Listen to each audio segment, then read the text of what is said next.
for Georgian era gossip, guys. More particularly, it's story time of the life of Jane Austen's aunt. And you might be saying, okay, why do we care about Jane Austen's aunt? And the answer is, her life is full of mysteries and debates. So Jane Austen had this aunt named Philadelphia, and she went from being poverty-stricken in London to eating dinner at the royal court of Versailles alongside Marie Antoinette. How did that happen? And are so many of these scandalous rumors about her that circulate in Jane Austen biographies true? Today we're going into all of that. My name is Ellie Dashwood, and this is my channel where we talk about literature and history and scandalous Georgian drama. So if you like any of those things, please subscribe. So Jane Austen's aunt on her father's side was named Philadelphia Austen. She was George Austen's older sister, and of course George Austen was Jane's dad. So George and Philadelphia were 6 and 7 years old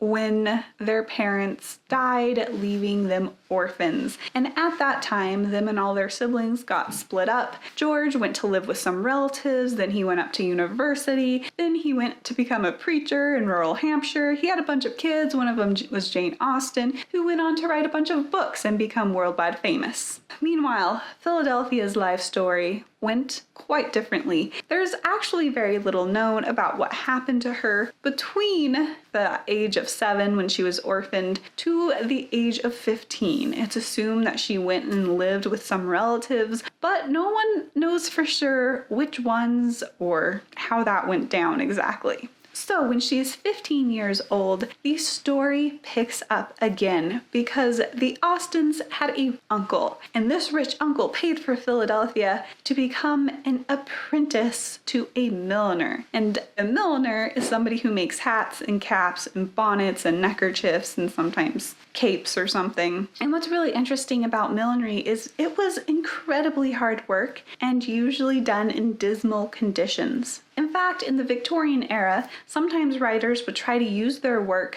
to get the masses to want to change work laws. So they would choose usually milliners or dressmakers to be the heroine of a story about how life is so extremely hard. Don't you feel bad for these girls? We need to create employment laws and improve working conditions. Talk to your local member of parliament today.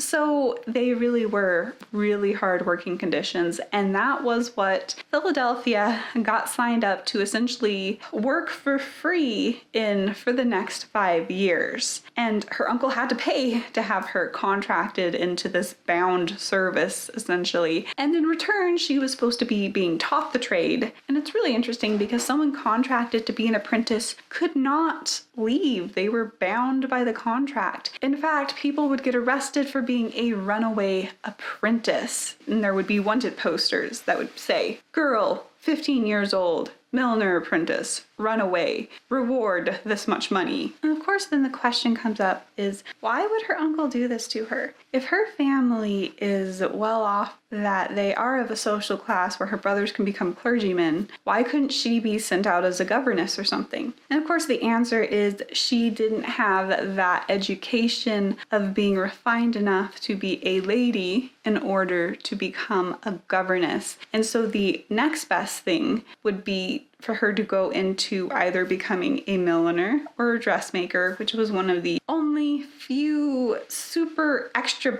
backup employment opportunities for women in this situation. And it's at this point in life that one of the scandalous rumors pops up that follows her through Jane Austen biographies. And that is this claim some make that she was secretly a prostitute. Okay. First of all, where is this claim coming from? Well, 2 different places. One is that milliners were known as a possible front for prostitution. In fact, this book from the mid-1800s on prostitution says this about them. There are a great number of females who, by their outward appearance and mode of living, excite a reasonable suspicion that they are addicted to prostitution, but who carry on the business with such circumspection that the police have no cause for interference. Amongst these are reckoned the greater number of dressmakers, milliners, and actresses, deserted wives, and barmaids,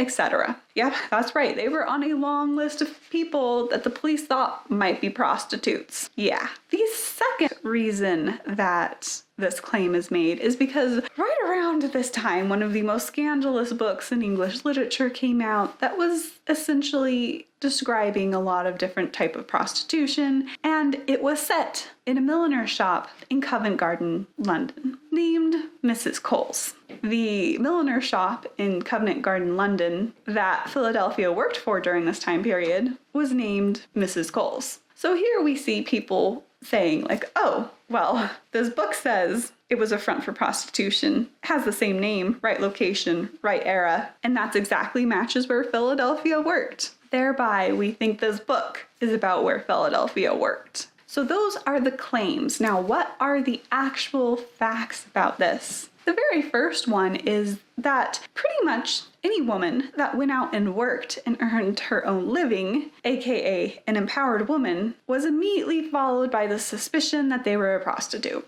So it didn't actually mean you were a prostitute if you were on that list of people suspected of being a prostitute. It essentially meant that society was very uncomfortable with your very existence because you were earning your own money. And this is especially true of both milliners and dressmakers because they were engaged in a battle of sort with male tailors. In fact, a lot of the work that these women were now doing was something traditionally done by male tailors, and they didn't like the women coming in and stealing all their work. So really any claim that a woman was a prostitute back then has to be handled with care, because it could be they were simply not living up to the ideals of staying in the home and were thereby sort of slandered claims of prostitution. The second factor that comes up when it comes to milliners and dressmakers and prostitution is that in some aspects it was true that they would sometimes turn to prostitution. However, there were usually other factors involved. The very first factor is that they might become a kept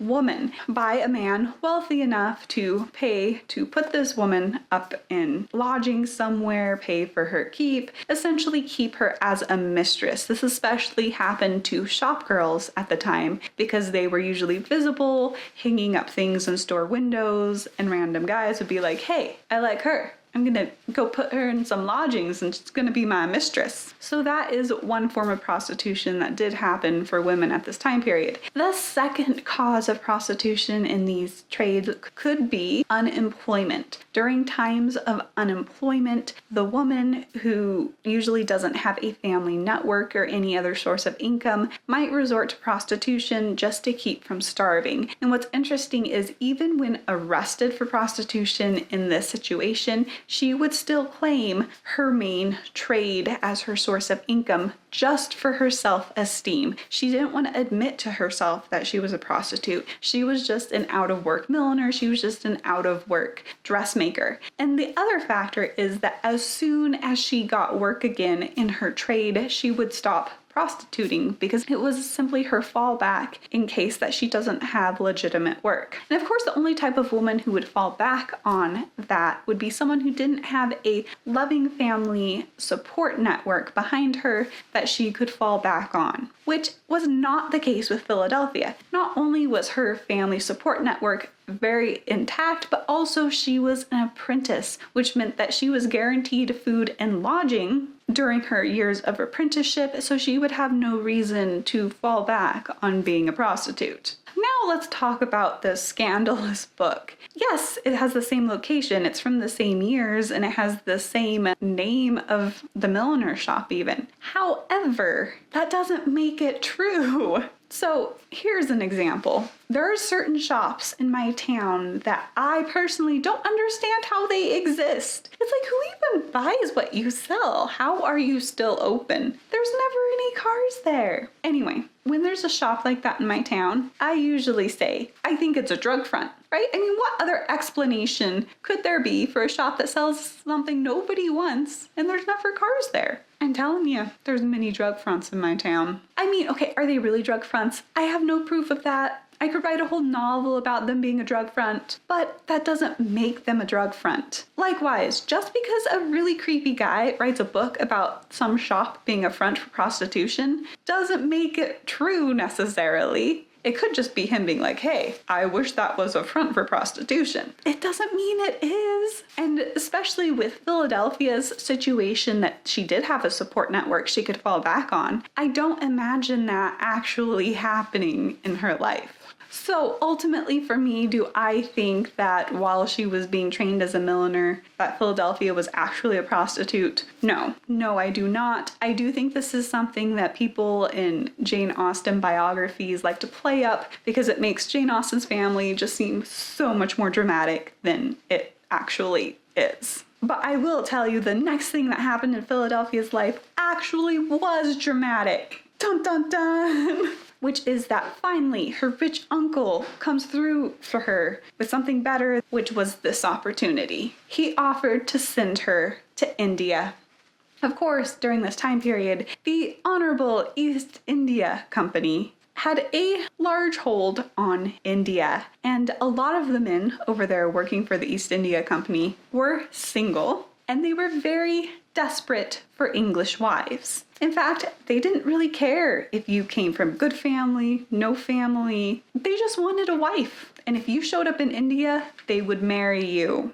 Because of course, in England, Philadelphia wasn't exactly the greatest catch financially or background-wise. But in India, she would be a hot commodity if she would only go over there. So at 20 years old, she has to make a choice. Will she sail to India for a chance for a better life? And she takes it. She's like, yes, I will go. So in January 1752, she sails for India, and it takes her about 6 months to get there because it's a very long, hard, and dangerous voyage. And once she does get there, things start happening. In fact, by the next February, she's married to a surgeon for the East India Company named Tyso Saul Hancock. And there is some debate of whether that was actually an arranged marriage that she knew about even before she left England, because Tyso Saul Hancock did business with her rich Uncle Austen back in England. So some people think that she was specifically sent there to marry him. Other people think that she just met him along the way. But whatever the case, she is now married to this guy. And how does that change her life? Well, remember, she goes from being this penniless girl to being the wife of a surgeon for the East India Company with a glorious house that's ran by 30 to 50 servants. She is hitting up the social scene, making calls, going out to fashionable dinners, and essentially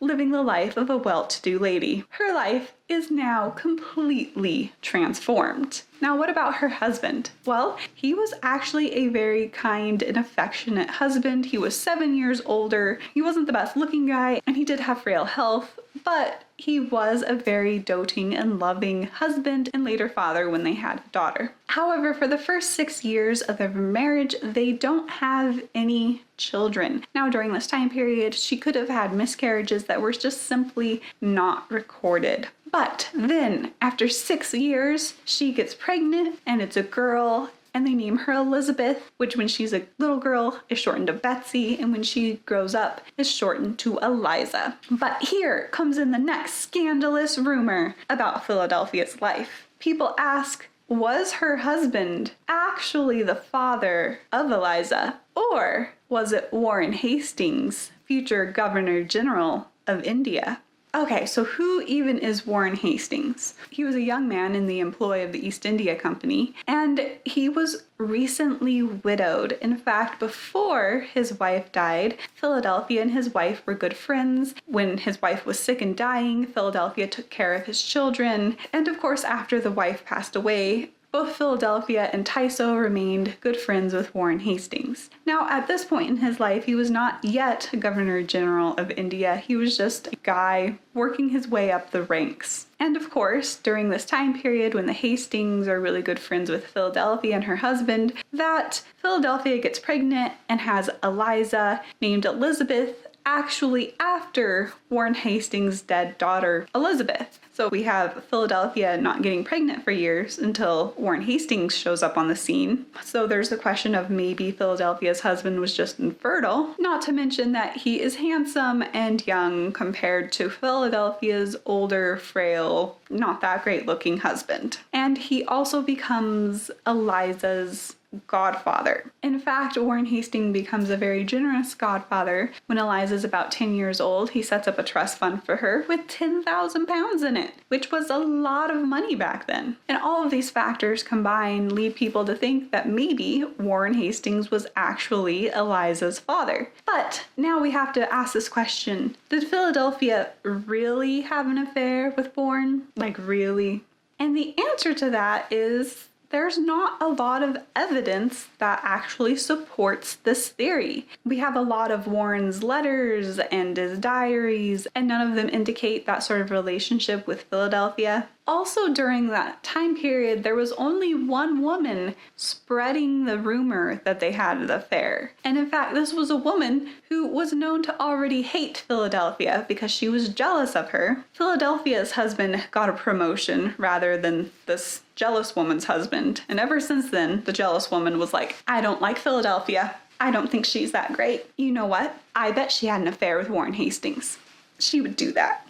Yep. And this woman not only spread this rumor, but she specifically waited for Philadelphia's family and Warren Hastings to all leave India and go back to England before she started spreading it. That way, nobody could confront her in person about spreading it. And so outside of that one woman, there's nobody else spreading it. And also, Tyso always acted like Eliza was his daughter and felt very confident in his fathership there. Then the question comes up, okay, well, why would Warren give Eliza, this little girl, all this money then if she's not really his daughter? And the answer is because he was incredibly generous. He was known to do this sort of thing. And in fact, his generosity to his stepkids and his stepnieces even usually outshined his generosity to Eliza. So really, him giving that much money to Eliza was in character for him in general, without him being her dad. And on top of it, Warren had also been business partners with Tyso, so Eliza's dad, and their business went south. So I feel like he had some feelings of responsibility there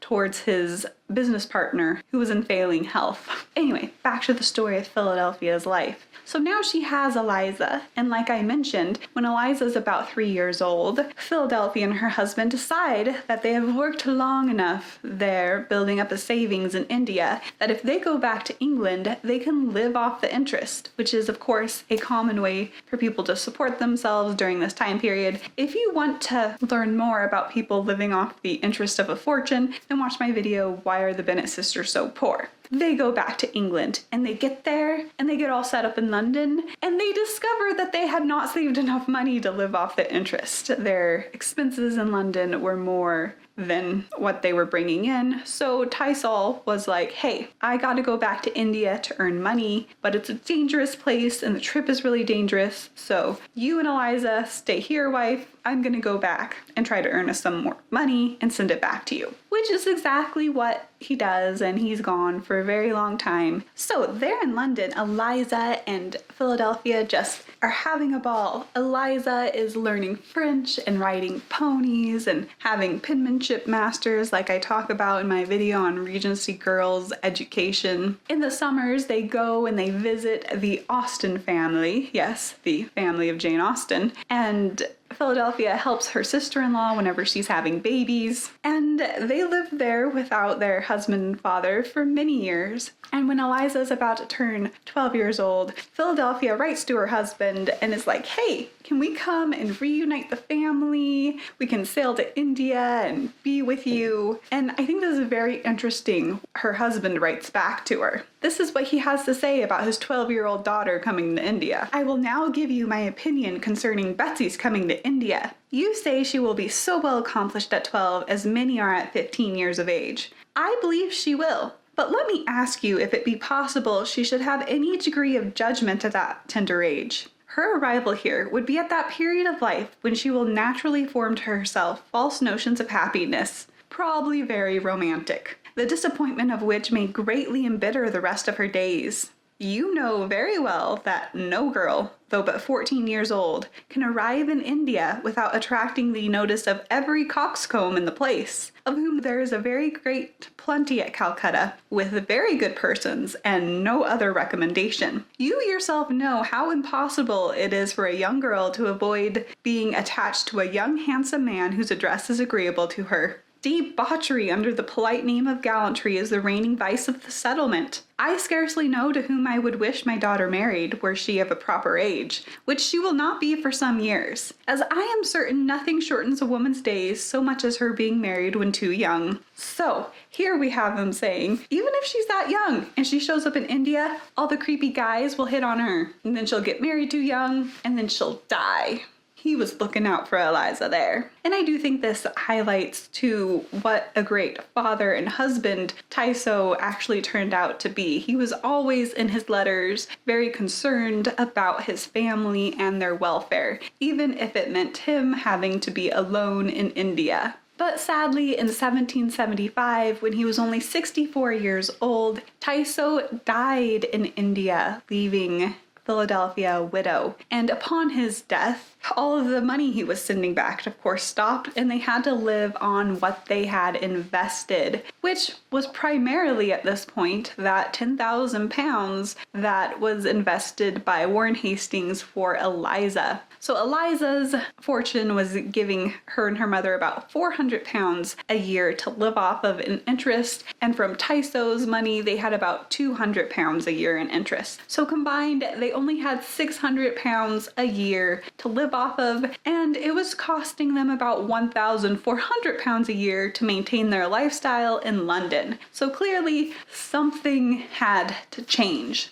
Now, what was that something? Well, they discovered that it was a lot cheaper to live on continental Europe. They headed for the continent. So there in the late 1770s, they traveled through Germany, they went to Brussels, and finally they settled down in Paris, where they were able to make connections with the highest realms of society and go to balls and parties at Versailles, seeing the glorious fashions of Marie Antoinette in person. And while there, they were also looking out for a possible husband for Eliza, who was now a young woman in her teen years. Do you think they'll find someone for her there among the glittering court of France? Well, if you want to find out that, then definitely subscribe, because I'm putting out part 2, which covers a lot more of Philadelphia and Eliza's life from this point on, including if Eliza finds a husband. And let me know in the comments below, if you were in Philadelphia's position and you had to decide either to ruin your health through the bondage of millinery or travel to India for a possible chance at a better life, what would you do? Would you go to India? I think I would. It would be very exciting, but also scary, but better than making hats. So much drama happening in the Georgian era. Anyway, I hope you enjoyed this video and have an awesome day, because you're awesome. Bye!